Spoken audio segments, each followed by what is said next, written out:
네, 저저번 주였나요? 가나자매도 떠나고 하영자매도 떠나고, 네, 다음에 누가 떠날지 모르겠지만, 네, 그래도 이 공동체 안에서 우리가 같은 신앙 공동체 안에서 이렇게 좋은 것들 잘 나누고 누리고 그렇게 살면서 언젠가는 우리가 다시 만날 그날을 기대하면서 살아가는 건 아니겠습니까? 그리고 예정돼 있잖아요. 돌아올 날이. 네, 기약 없이 가는 거 아니니까 이렇게 너무 슬퍼하지 마시고. 즐겁게 잘 보내주셨으면 좋겠습니다. 네, 또 한 가지 아까 광고하지 않은 게 있는데 저희가 다다음 주인가요? 네, 몇 주 뒤인 9월 1일부터 3일까지 젊은이교회 영성 수련회가 있습니다. 네, 따라하지 마세요. 네, 영성 수련회가 있어요. 네, 가을 영성 수련회가 있는데, 네, 이렇게 저희 이제 젊은이교회 영성 수련회 특색이 여러 가지들이 있었었는데. 그동안 제가 지내오면서 느낀 거는 수련회 때만 하나님 주시는 그런 새로운 은혜들이 발견되더라고요. 그래서 올해 봄이 또 달랐고 저저번 작년 가을과 봄이 달랐고 그 매 수련회마다 하나님 주시는 은혜가 다르더라고요. 그래서 맨날 똑같은 거 한다고 생각하지 마시고 이번 수련회 또 새로운 것 있으니까 이렇게 같이 참여해 주셔서 우리 삶에 주신 하나님의 은혜를 경험하는 시간 되었으면 좋겠습니다. 다 참석하실 거죠? 네. 욕할지도 모릅니다. 네. 다 참석하실 거죠? 네, 같이 참석하셨으면 좋겠습니다. 네. 우리가 속한 젊은이교회 공동체 참 좋은 곳이라고 생각되지 않으세요? 네. 너무 강요하나요? 네. 하나님의 사랑으로 우리가 형제자매를 사랑하고 공동체 구성원들을 통해서 하나님이 주시는 그런 많은 것들을 경험할 수 있는 곳이 이 젊은이교회 공동체라고 생각해요. 네, 저만의 생각인가요? 여러분들은 그렇게 생각하시나요? 네, 많은 것들을 경험하고 많은 것들이 같이 누려지는 젊은이교회 공동체 되었으면 좋겠네요. 네, 격하게 이렇게 끄덕여 주셔서 감사합니다, 민규 형제. 네. 저번 주에 이제 국내 선교를 통해서 이제 청년들의 이야기들을 많이 들어보고 피드백들을 들어봤는데 하나님이 젊은이교회 공동체에 주시는 은혜가 참 크다라는 것을 많이 느꼈어요. 여러분들은 어떻게 느끼셨나요? 젊은이교회 공동체에 주시는 하나님의 은혜와 사랑을 느끼셨나요? 공동체 프로그램이었던 국내 선교에 참석하셨던 분들도 계시고 참석하지 않으셨던 분들도 계신데 우리 젊은이교회 공동체가 항상 좋은 공동체라고 저희가 계속적으로 얘기하고 있는데 여러분들이 어떻게 느끼고 있는지는 잘 모르겠습니다. 몇몇 분들은 좋은 공동체라고 느끼시는 분들도 계실 테고 어떤 분들은 공동체가 아직 별로다라고 생각하시는 분들도 있을 것 같긴 한데 만약 좋은 공동체라고 생각하시는 분들에게는 더 좋은 공동체가 될 수 있도록 그리고 만약 좋은 공동체가 아니라고 생각하시는 분들에게는 좋은 공동체가 될 수 있도록 기도하고 노력하는 젊은이 교회가 되었으면 좋겠습니다. 설교의 시작이 참 많이 길었었는데 우리 공동체 안에서 제가 하나님 앞에 물어봤어요. 하나님, 제가 설교를 하게 됐는데 이 부족한 제가 무엇을 나눠야 될까요? 라는 이야기를 하나님 앞에 기도하고 이렇게 물어봤을 때 하나님이 주시는 말씀이 오늘 본문이었던 로마서 12장 1절에서 2절 말씀이었거든요. 그래서 오늘 함께 나누고 싶은 주제는 사실 나의 삶이 예배되어라는 그 제목 그 자체입니다. 오늘 마치 짠 것처럼 베델 찬양대의 찬양 제목이 삶의 예배더라고요. 그래서 주보를 보고 사실 깜짝 놀랐어요. 설교 주제를 제가 말씀드리지도 않았는데 마치 짠 것처럼 설교의 내용을 베델 찬양대가 먼저 이야기해 주셔서 참 감사했었는데 비하인드 스토리를 들어보니까 지휘자 자매님이 먼저 물어봤다고 하더라고요. 네. 그래서 기분 셌지만 센스가 아주 돋보였습니다. 오늘 찬양대가 찬양해 준 것처럼 우리가 속해 있는 교회 공동체는 예배하는 예배 공동체예요. 계속적으로 우리가 설교하면서 또 우리 공동체 안에서 계속적으로 나누는 이야기잖아요. 어떤 분은 예배를 이렇게 표현했습니다. 예배는 이 땅에 속해 있는 우리가 천국을 콕 찍어서 맛보는 것과도 같다라고 이야기를 했습니다. 맛있는 케이크를 콕 찍어서 맛보게 되면 어떤 맛이 드나요? 자매님들 케이크 좋아하시잖아요. 우리가 케이크를 콕 찍어서 맛을 보면 어떤 맛이 나나요? 달콤하고 기분이 좋아지지 않습니까? 네. 천국은 어떤 곳일까 생각해 보신 적 혹시 있으신가요? 성경에 증언되어 있는 여러 가지 이야기들, 또 많은 믿음의 조상들의 이야기들을 통해서 보면은 하나님이 계신 그곳, 하나님이 우리를 좋은 곳에서 너무 좋은 것을 누리게 하실 것이라는 그 천국은 이 세상의 다른 어떤 것과도 비교할 수 없는 좋은 곳이라고 표현하고 있습니다. 너무 달콤하고 기쁜 곳이라고 생각이 되는 그곳이 우리가 이곳에서 콕 찍어서 맛보는 것, 그것이 우리가 드려지는 이 예배다라고 어떤 분은 말씀하셨어요. 좀 난처한데 공감이 안 되고 있는 분위기인 것 같아요. 네, 이 예배가 좋아야, 이 예배가 달콤하고 기뻐야 공감이 되지. 네, 예배는 그렇게 천국을 콕 찍어서 맛보는 시간, 그것이 예배입니다. 아니, 그렇게 되어야 합니다. 예배는 이 땅에서 우리가 천국을 누릴 수 있는 시간이기 때문이죠. 바라기는 여기 계신 모든 젊은이들이, 이 젊은이 교회 공동체 구성원들이 그렇게 좋은 예배를, 그리고 천국의 기쁨과 즐거움, 달콤함을 미리 맛보는 예배, 그 예배를 맛보시기를 축복합니다. 베델 찬양대가 찬양한 것처럼 주를 예배함이 나의 힘이 되고 주와 동행함이 내 기쁨이 되니 오직 주님만 바라보며 살리라, 오직 주만 위에 내가 살리라 라고 고백할 수 있는 그런 예배가 되길 소망합니다. 사실 그런 좋은 예배를 경험하게 되었기에 사실은 제가 이 자리에 있는 거거든요. 이미 저의 이야기를 많이 여러 청년들에게 했지만 저도 여러분과 마찬가지로 여러분들의 나이대에는 그 자리에 앉은 한 청년이었어요. 삶의 고민도 많았고 어려운 상황들도 많이 겪었었고 그런 청년 중에 한 사람이었는데 우연히 따라가게 된 예배에서 그만 그 좋은 천국의 맛을 맛보게 되었습니다. 그때 그 예배에 가지 않았다면 저는 아마 이 자리에 있지 않았을 것이에요. 근데 그렇게 좋은 맛을 보게 되니까 사실 다른 건 성에 차지 않더라고요. 제가 예전에 설교할 때 초밥 얘기했잖아요. 일본에서 진짜 맛있는 초밥을 경험하고 나니까 한국에서 먹는 초밥은 초밥 같지가 않더라라는 이야기를 했잖아요. 우리가 좋은 것을 경험하면은 다른 좋지 않은 것을 경험할 때 항상 그것이 생각이 납니다. 맛있는 떡볶이를 먹었던 사람이라면 그냥 맛없는 떡볶이를 먹게 될 때 항상 그 떡볶이가 생각이 납니다. 먹을 것을 비유해서 죄송합니다. 네, 그것처럼 와닿는 게 없기 때문이죠.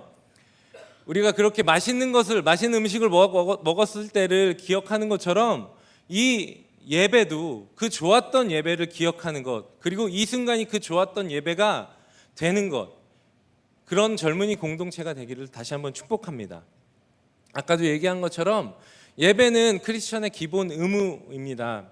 우리는 예배하기 위해 창조된 사람이잖아요. 그렇지 않습니까? 나는 예배하는 사람이 아니고 다른 의미로 다른 존재로 창조되었어 라고 생각하시는 분들 있다면 네, 생각을 고쳐 먹으십시오. 우리는 하나님을 예배하기 위해서 만들어진 존재입니다. 모든 사물에는 사용설명서가 있듯이 우리 인간에게도 사용설명서가 있는데 이사야서 43장 21절을 보면은 우리 인간에 대한 창조의 목적, 그리고 인간의 사용의 목적에 대해서 이렇게 기록하고 있습니다. 이 백성은 내가 나를 위해서 지었나니 나를 찬송하게 하려 함이니라. 나를 찬송하게 하려 함, 그리고 하나님을 찬송케 하기 위해서 지으신 존재가 바로 우리 인간인 것이죠. 찬송은 여러 가지 의미로 해석할 수 있겠지만 큰 범주로 본다면 그것이 예배입니다. 하나님을 찬송하는 것, 하나님을 칭찬하는 것, 하나님을 높이는 것, 그것이 예배이기 때문이죠. 창조의 목적이 예배함이기 때문에 우리는 어떻게 사용돼야 되는 것이 맞습니까? 예배하는 사람이어야 합니다. 창조의 목적대로 사용하는 게 옳게 사용되는 거죠. 그래서 우리는 예배자이어야만 하는 것입니다. 이것은 여러분들이 부정해도 바뀌지 않는 우리의 존재의 목적입니다. 하나님은 우리를 그렇게 창조하셨기 때문이죠. 그런데 문제가 좀 있습니다. 주일 3시부터 4시, 길게는 4시 20분 정도까지 드려지는 이 젊은이 교회 예배, 이 예배를 참석하는 것도 힘들고 집중하기 어려운데 이게 우리의 존재의 이유가 된다는 것, 여러분 어떻게 생각하나요? 저는 처음에 이야기를 들었을 때 사실 망했다고 생각했어요. 과격한 표현으로 이런 젠장, 이 지루한 젊은 예배도 끝나지 않는데 내 삶의 모든 목적이 삶의 예배라니, 하나님을 예배하는 것이라니 라는 생각을 하면서 좀 절망을 했었던 적이 있습니다. 이 지루한 예배도 끝나지 않는데 우리 삶의 예배는 얼마나 지루할까? 이런 생각도 해봤습니다. 이런데 바울 선생님이 오늘 우리에게 말씀하신 그 말씀에서 우리에게 기름을 부으셨죠. 오늘 본문의 1절엔 이렇게 말씀하고 있습니다. 그러므로 형제들아 내가 하나님의 모든 자비하심으로 너희를 권하노니 너희 몸을 하나님이 기뻐하시는 산 제물로 드리라. 이는 너희가 드릴 영적 예배니라. 우리 몸을 하나님이 기뻐하시는 삶의 거룩한 산 제물, 그것이 우리가 하나님 앞에 드려야 될 영적 예배라고 설명하고 있는데, 거룩한 산 제물이 된다라는 것은 무엇인가요? 앞에서부터 계속 얘기하고 있는 거지만 거룩한 산 제물이 된다라는 뜻은 삶의 예배를 말하고 있는 것입니다. 망했죠. 재미없고 지루하고 따분하기만 한 이 예배가 죽을 때까지 해야 되는 것이라니. 죽어서, 아니 천국에 가서도 영원히 끝나지 않는 것이 이 예배인데, 여러분 하나님 믿으시죠? 예수 그리스도의 십자가 믿으시죠? 그럼 우리는 다 언젠가 죽지 않겠습니까? 죽으면 천국 가잖아요. 천국에서 우리가 영원히 죽지 않는 그곳에서 하는 것이 예배예요. 상상해 보세요. 예전에 어떤 분이 이런 얘기를 한 적이 있어요. 제가 이렇게 영원히 우리가 하나님 앞에서 영원히 죽지 않으면서 예배하는 것이 우리의 남은 삶이다라고 했더니 지겨울 것 같아요라고 얘기하신 분이 계십니다. 시작에 얘기한 것처럼 사실 예배는 너무 좋은 것이거든요. 다만 아직 그것을 경험해 보지 못하셨기 때문에, 그 좋았던 예배를 경험해 보지 못했기 때문에 예배가 지루하고 따분하고 재미없는 것이죠. 예배는 하나님과의 만남이잖아요. 그렇지 않습니까? 예배는 하나님과의 만남인데, 하나님은 어떤 분이신가요? 하나님은 여러분의 삶에서 어떤 분이세요? 하나님은 제가 지금까지 경험한 바로는 하나님은 이 세상의 다른 어떤 것과도 비교할 수 없는 너무너무 좋은 분이십니다. 우리 삶에서 경험하는 그 하나님의 은혜와 하나님의 그 사랑 때문에 사실 우리가 이 삶을, 이 예배를 기쁘고 즐겁게 드릴 수 있는 것이죠. 우리가 세상에서 누릴 수 있는 좋은 것들이 한 가지쯤은 있으시잖아요. 내가 즐거워하고 재미있어 하는 것, 내게 기쁨을 주는 것, 그런 것들이 한 가지씩은 있으시지 않으십니까? 누구에게는 먹을 것이 될 수 있겠죠. 또는 누구에게는 연인이 될 수 있어요. 어떤 사람에게는 쇼핑, 어떤 사람에게는 돈, 어떤 사람은 명예나 권력, 또는 술, 담배, 마약 등등. 우리 삶에, 우리가 살아가는 이 세상에서는 우리에게 즐거움을 주는 요소들이 너무나 많이 있습니다. 말초적인 신경을 자극하는 어떤 그런 것까지 우리에게 즐거움을 줍니다. 다들 그런 거 한 가지씩은 있으시죠? 다들 한 가지씩은 즐기고 계시죠? 그런데 이런 것들은 다 사라지는 것들입니다. 하다 끝까지 가면 우리에게 주는 것이 무엇인지 아십니까? 허무함밖에 주지 않습니다. 여러분 술 끝까지 마셔보셨습니까? 안 마신 척하지 마세요. 네.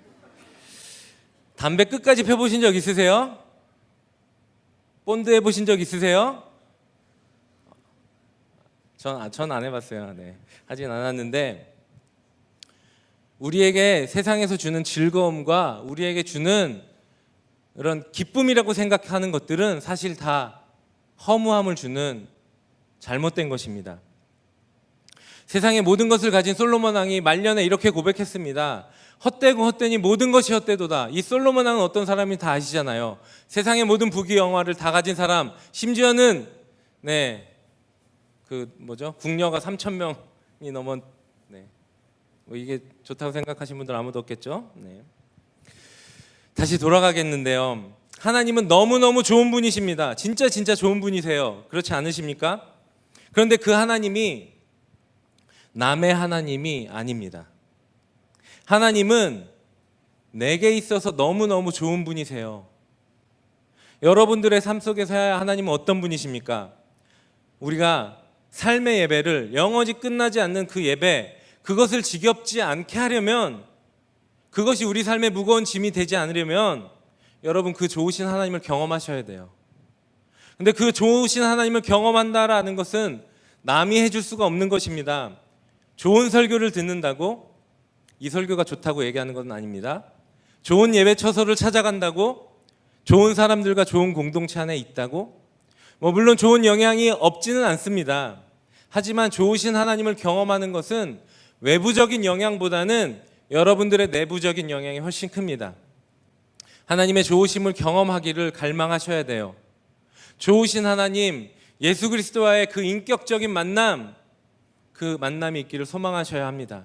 우리가 찬양으로 고백한 것처럼 내 영혼 거룩한 은혜를 향하여, 내 마음 완전한 하나님 향하여, 주님, 내가 이곳에서, 이 예배에서 하나님을 경험하기를 소망합니다. 그런 마음의 결단이 여러분 안에 있으셔야만 그런 좋으신 하나님을 경험할 수 있는 것입니다. 바울 선생님이 말한 영적 예배에는 하나님이 받으시기 합당한 예배라는 뜻이 있습니다. 우리 몸을 산제사로 드리는 것이, 우리 삶이 예배되는 것이 하나님 받으시기에 너무나 합당한 거예요. 그건 너무나 당연한 겁니다. 예수님도 요한복음의 한 낮에 물을 기리러 온 사마리아 여인에게 이렇게 이야기합니다. 아버지께 참되게 예배하는 자는 영과 진리로 예배할 때가 오나니 곧 이때라. 아버지께서는 자기에게 이렇게 예배하는 자들을 찾으시느니라. 하나님은 자기에게 영과 진리로 예배하는 자들을 찾으신다고 성경 말씀을 통해서 말씀하십니다. 하나님에게 영과 진리, 내 뜻과 마음을 다한 예배, 내 삶을 드리는 그런 예배, 그런 참 예배, 그런 참 예배자, 그것이 조금 전 이야기한 하나님과의 인격적인 만남을 소망하는 사람이라는 뜻입니다. 여러분, 좋은 예배를 경험하고 싶으십니까? 좋으신 하나님을 경험하고 싶으세요? 소망을 품으십시오. 하나님을 향한 마음을 가지세요. 그런 좋은 예배를 경험할 수 있게 하는 것, 그 좋으신 하나님을 경험할 수 있게 하는 것, 그것은 여러분들에게 달려 있습니다. 자신에게 그렇게 예배하는 자를 찾으신다고 이야기하셨는데, 소망을 품고 열정을 다하는 그런 예배자들을 하나님이 가만두실까요? 난 소망을 품고 열정을 다해서 예배했는데 하나님이 나를 안 만나주시더라 라고 하시는 분 계시다면 저에게 찾아오십시오. 제가 환불해 드리도록 하겠습니다. 여러분들이 하나님 앞에 내 삶을 들여서 내 열정을 다해서 하나님 앞에 나간다면 안 만나주실 수 없습니다. 하나님을 경험한다라는 건 사실 어려운 일이 아니죠. 참 어렵지 않습니다.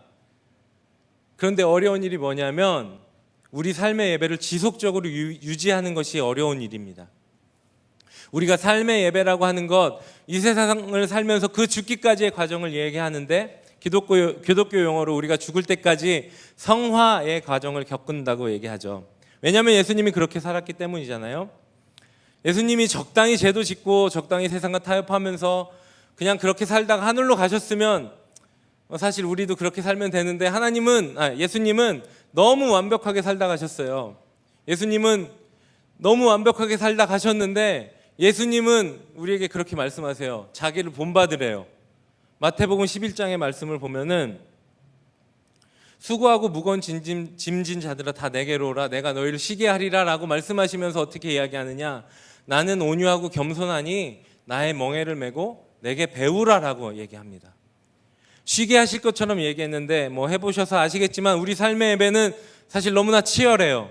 이 세상에 완벽한 인간으로 살다 가신 예수님을 배우고 그분을 본받는 것이 삶의 예배인데 우리는 그 예수님처럼 완벽한 인간이 아니잖아요. 그렇기 때문에 우리가 우리 삶의 것으로 드리는 그 삶의 예배는 너무 하자가 많습니다. 내 이웃을 내 몸과 같이 사랑하라고 하셨는데 우리 주변에는 용서하지 못할 인간이 넘쳐나고 있습니다. 좋으신 하나님 예배하면서 살아가고 싶은데 왜 우리가 하나님을 예배하는 것을 방해하는 일들이 이렇게 많은지, 내 상황을 좋게 만들어주시면 내가 예배하는 것이 어렵지 않을 텐데 내 삶은 왜 이렇게도 지질이 궁상인지 이런 등등의 치열한 이유들이 우리에게 넘쳐납니다. 하나님을 예배하지 못할 이유들이 많아요. 그것이 외부적인 요인이든 내 안으로부터 시작되는 죄로 시작되는 요인이든 우리는 삶의 예배를 온전히 지켜내지 못할 때가 너무나 많습니다. 예수님이 말씀하신 것처럼 우리가 예수님께로 가면 예수님은 우리를 쉬게 하시는 분이세요.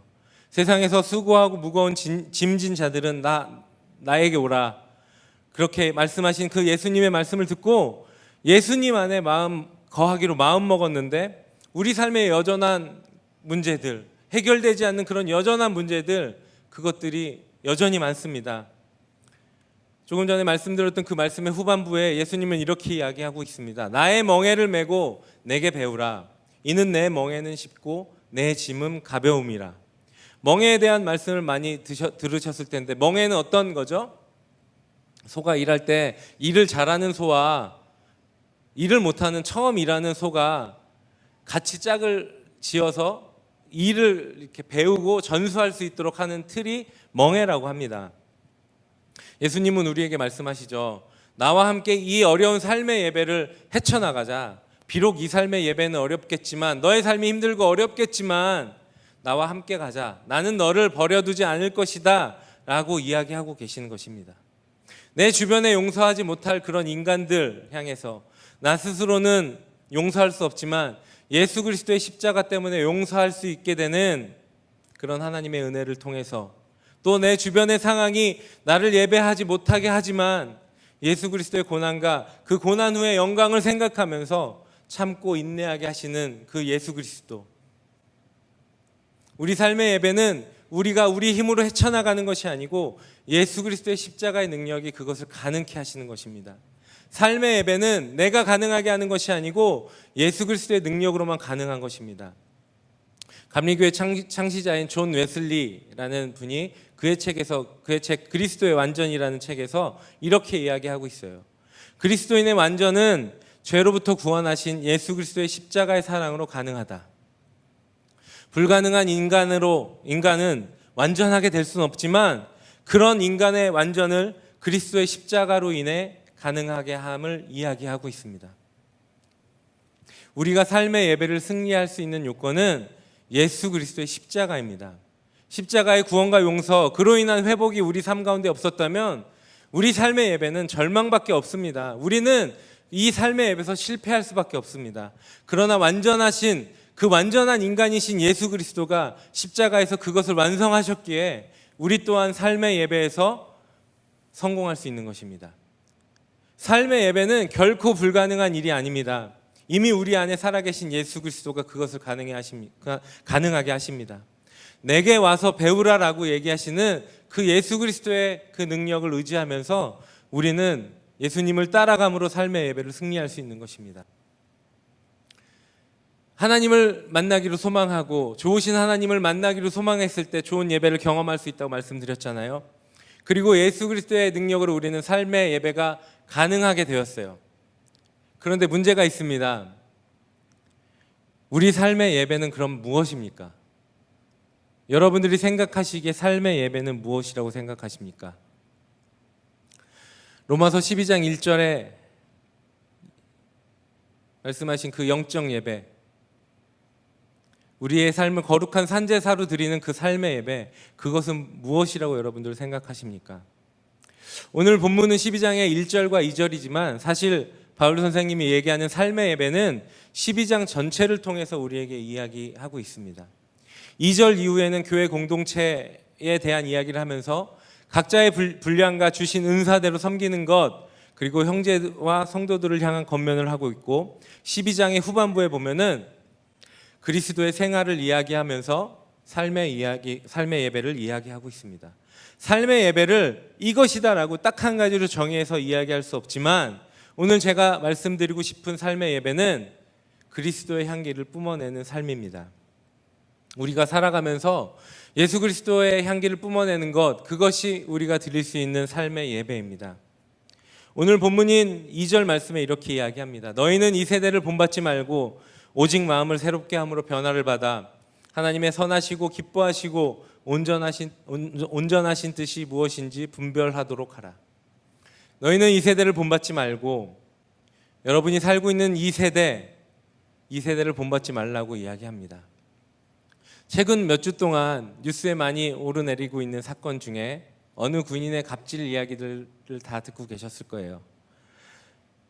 자신에게 속한 공관병에게 모욕감을 주는 언행을 통해서 문제가 되었던 사건인데, 이 사건의 기사에 항상 등장하는 문구가 있습니다. 그 문구는 이분들이 독실한 기독교인이었다라는 것입니다. 여러분들은 이 사건에 대해서 어떻게 생각하고 계세요? 군대를 다녀오신 형제분들 아시겠지만 이 사건은 어느 한 몰지각한 간부 한 명이 갑자기 저지른 사건이 아닙니다. 공관병에 대한 간부의 잘못된 언행과 태도는 사실 어제 오늘 일이 아니었기 때문이죠. 저는 군대를 제대한 지 이미 20년이 넘었지만 20년 전에도 이미 그런 일이 있었고, 제가 듣기론 그 훨씬 이전에도 그런 일이 있었어요. 더 하면 더 했지 덜 하진 않았을 거예요. 갑질도 문제이긴 하겠지만 사실 저는 기독교인이라는 게 더 큰 문제라고 생각합니다. 어느 설교자의 표현을 빌리자면은 그분들이 믿는 그것이 기독교인가? 라고 물음하는 그 표현을 보면서 다시 한번 생각하게 되었습니다. 기독교는 예수 그리스도를 본받아 성숙한 그리스도인으로 성화되어 가는 사람들의 모임입니다. 완전하지 않기 때문에 실수할 수 있습니다. 과정이기 때문에 그럴 수 있다라고 생각할 수 있지만, 적어도 그리스도인이라면, 내 안에 예수 그리스도가 살아계셨다면 나 아닌 다른 사람에 대한 마음이 없는 것, 나 아닌 다른 사람을 배려하지 않는 것, 그것은 이상한 것 아닙니까? 갑질하는 대장님도, 어느 유명한 제약회사의 회장님도 독실한 크리스천이랍니다. 심지어는 목사인데, 전도사인데, 장로인데, 권사인데, 집사인데, 선수 보호 차원에서 이 정도만 아는 걸로 하죠. 우리 주변에서는 크리스천임에도 불구하고 그렇게 살아가지 않는 사람들을 많이 발견합니다. 사도 바울은 이에 대해 이렇게 이야기하고 있습니다. 너희는 이 세대를 본받지 말고 오직 마음을 새롭게 함으로 변화를 받아 하나님의 선하시고 기뻐하시고 온전하신 뜻이 무엇인지 분별하도록 하라. 우리 인간에게 주어진 자유의지는 사실 무엇이나 택할 수 있습니다. 그건 자유예요. 하나님이 우리에게 주신 하나님의 자유입니다. 우리를 그렇게 풀어두셨어요. 그런데 그 모든 것, 우리가 자유로서 행할 수 있는 그 모든 것이 우리에게 유익한 것이 아닙니다. 고린도전서에 보면 바울은 이렇게 이야기합니다. 모든 것이 가하나 모든 것이 유익한 것이 아니요 모든 것이 가하나 모든 것이 덕을 세우는 것이 아니니. 하나님의 선하심을 드러낸다는 것, 그리고 하나님을 기쁘시게 하는 일, 하나님의 온전한 뜻이 무엇인지를 알아가는 삶, 그것이 오늘 제가 말씀드리고 싶은 삶의 예배, 아까 얘기한 영적 예배입니다. 이 영적 예배는 하나님이 받으시기에 합당한 예배를 의미합니다. 기독교의 역사를 통해서 우리가 볼 수 있는 것은 삶의 예배가 회복될 때 기독교는 부흥하기 시작했습니다. 로마 시대에 기독교를 탄압하고 핍박했지만, 많은 사람들을 잡아 가두고 죽였지만, 그 어려움 속에서도 믿는 자의 수가 나날이 늘어났다고 이야기합니다. 그 당시 로마는 성적으로 도덕적으로 타락할 대로 타락한 도시라는 것을 많은 역사의 문헌들이 증언하고 있습니다. 그런데 그렇게 타락한 세상 속에서 예수를 믿는 사람들은 너무나 도덕적이고 너무나 깨끗하게 살아가는 그것들을 보면서 그렇게 살아가지 않는 사람들이 의문점을 갖기 시작합니다. 도대체 왜 저 사람들은 저렇게 도덕적으로 깨끗하게 살지? 바보같이 왜 저렇게 살지? 우리의 삶의 예배가 성공할 때 사람들은 우리의 삶을 주목합니다. 여러분, 우리가 살아가면서 여러분의 삶에서 내가 하나님 믿고 예수 그리스도를 믿는 기독교를 내가 믿고 있다, 내가 교회 다닌다라고 떳떳하게 이야기할 때 여러분 어떤 소리를 듣습니까? 심지어는 어떤 사람들 욕을 하면 개독이라고 욕을 합니다. 댓글들을 보면은 기독교를 향해서 무차별적인 저주와 욕설을 퍼붓습니다. 여러분, 우리 삶을 통해서 예수 그리스도의 복음이 흘러가는 것, 그것이 하나님이 원하시는 것입니다.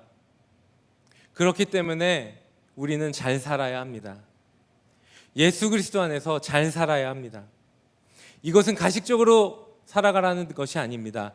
이것은 무작정 베푸는 선행을 이야기하지 않습니다. 우리가 삶의 예배라고 이야기할 수 있는 것은 사람들에게 선함을 나타낼 수 있는 이유는 그 안에 예수 그리스도의 사랑과 그 안에 예수 그리스도의 십자가의 능력이 있을 때만 가능한 것입니다. 여러분, 예수 그리스도를 믿지 않더라도 선하게 살아가는 사람들 많이 찾아볼 수 있습니다. 우리가 참된 삶의 예배, 우리가 참된 삶의 예배로 하나님 기쁘시게 하는 것은 예수 그리스도의 멍에를 메어 그분의 이끄심대로 살아가는 것, 그것이 삶의 예배입니다. 제가 예수 그리스도의 사랑을 알아갈 때 한 어떤 목사님의 축복의 말을 들었습니다. 어떤 목사님이 이렇게 모든 성도들에게 이렇게 이야기하더라고요. 오늘도 그 말씀을 빌어서 이렇게 마지막으로 인사하고 싶습니다. 좌우에 계신 분들과 그렇게 인사했으면 좋겠습니다. 여러분, 모든 삶의 예배에서 승리하십시오.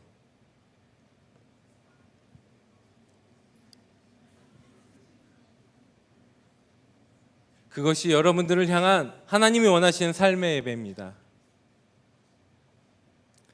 그렇게 삶에서 예배에 승리하시는 젊은이 교회 공동체 되기를 축복합니다. 우리 다시 한번 좌우에 계신 분들과 그렇게 축복했으면 좋겠습니다. 여러분, 삶의 예배에서 승리하십시오.